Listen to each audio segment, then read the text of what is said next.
Mga kapuso, ready na ba kayong kulayan ang matagal ng growing na outing? Ngayong tag-init, ipapasyal namin kayo sa mga lugar na hindi lang saya at pahinga ang hatid sa inyong bakasyon, kundi ang pagbabalik tanaw sa aral ng nakaraan. Ang unang destinasyon ng GMA Integrated New Summer Pastyalan, ang dulong hilagang bahagi ng Pilipinas, ang Batanes. Ating pasyalan ang makapigil hiningang ganda at mayamang na kultura ng tinaguriang The Last Frontier of the North. Kasama si Darlene Kai.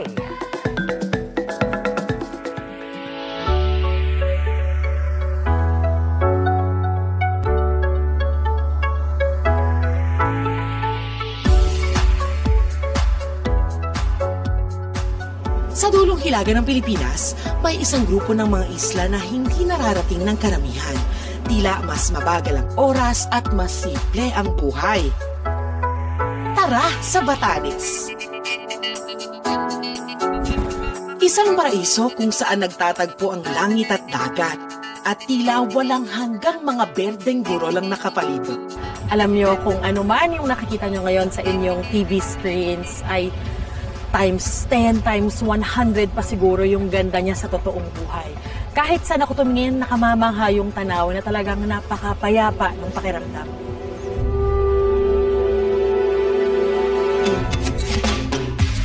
Ang Batanes, lupain ng mga Ivatan. Mga taong may pusong nakaugat sa lupain kanilang minana.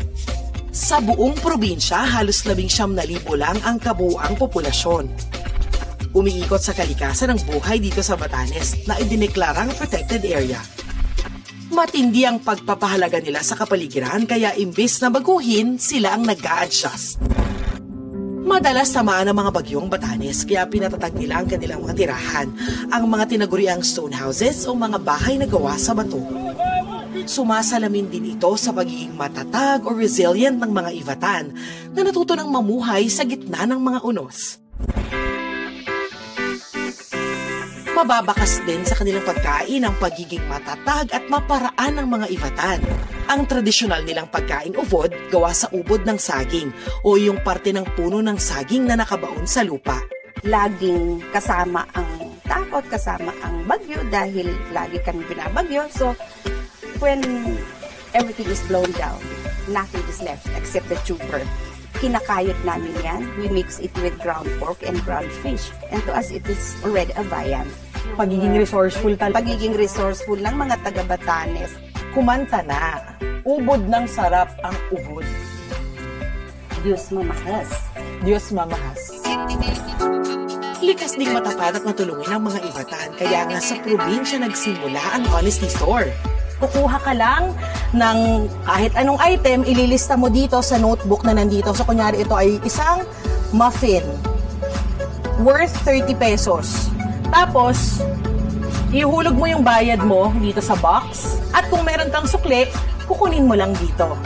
Sa 30 years na to, naranasan nyo na po ba na manoko, na manakawan, makupitan? No, I had never find that type of people. Gumawa rin sila ng sariling kasuotan na bagay sa kanilang kapaligiran. Ito yung vakul, ito yung traditional na headdress ng mga Ivatan women. Kailangan ito kasi mainit ang panahon. Tapos umulan pa yan, mababasa ka. So ito yung parang protection protection sa ulo. Pahirapan ang pagpunta sa Batanes dahil limitado ang flight at mahirap tansyahin ang panahon. Tahimik din sa probinsya. Ang pinaka-adventure ng araw dito ay ang mga palikulikong kalsada. Huwag ka raw umalis ng Batanes nang wala kang picture dito sa iconic na sign na ito. Ang blow your horn sign na nagpapaalala sa mga motorista na bumusina muna sakaling may kasalubong na sasakyan dahil masyadong pakurba yung mga daanan sa bahaging ito ng kalsada. Dagdag na riyan ang mga dambuhalang alon. Itong na-experience natin na matataas na alon, normal ba ito dito? Maliliit pa nga ito comparing doon sa talagang malalaking alon namin dito. Since this portion is actually a place where the two large bodies of water meets, the Pacific Ocean and then the West Philippine Sea. So these are actually the main reasons kung bakit ganito yung itsura ng bangka natin. So nakayuhal lang talaga, wala silang dating. Isa ho kasi ako sa 20% who chose to stay on this island. Well, many of us talagang aalis ng Batanes yan. And then yung 80% better opportunities kasi typhoon belt ng Batanes is yung less opportunity dito before. Anong meron sa Batanes? Bakit hindi ka umalis? Bakit di ako umalis? Number one is the simplicity of it. I feel at home. Kahit marami ng turista ang nagpupunta sa Batanes, hindi ito commercialized tulad ng ibang tourist destinations. Ayaw po ng gobyerno namin magtayo dito ng mga fast food sa mall kasi additional po na mga dagdag basura sa amin, mga lugar. Tapos para po makita yung mga locals po dito, gusto namin maiwan, ma-maintain yung ganitong kultura namin sa Batanes. What should always prevail over our pursuit of development in any community, and including Batanes, is the welfare of the local community. At the end of the day, we yield to the culture and the way of life of the people here. Mahalaga sa mga taga-Batanes ang kasaysayan, kaya hinikayat nilang mga pumupunta rito na bumisita sa Blank Book Archives at maging bahagi na ng kwento ng Batanes. May 500 blankong libro kung saan pwedeng sumulat yung mga turista at mga bisita ng kanilang mga kwento, ng kanilang mga karanasan dito sa Batanes. At kapag napuno na raw yung lahat ng librong ito, ibibigayan sa National Museum para maging bahagi na rin ng kasaysayan. Ang pinakamahalagang bagay talaga sa buhay nasa simpleng mga bagay, no? Tulad na lang dito sa mga taga-Batanes, hindi nila kailangan ng magarbong pamumuhay. Ang importante sa kanila ay yung kanilang tradisyon at yung aral ng kanilang mga ninuno. Dahil sa pag-usad, di naman kailangan kalimutan yung nakaraan.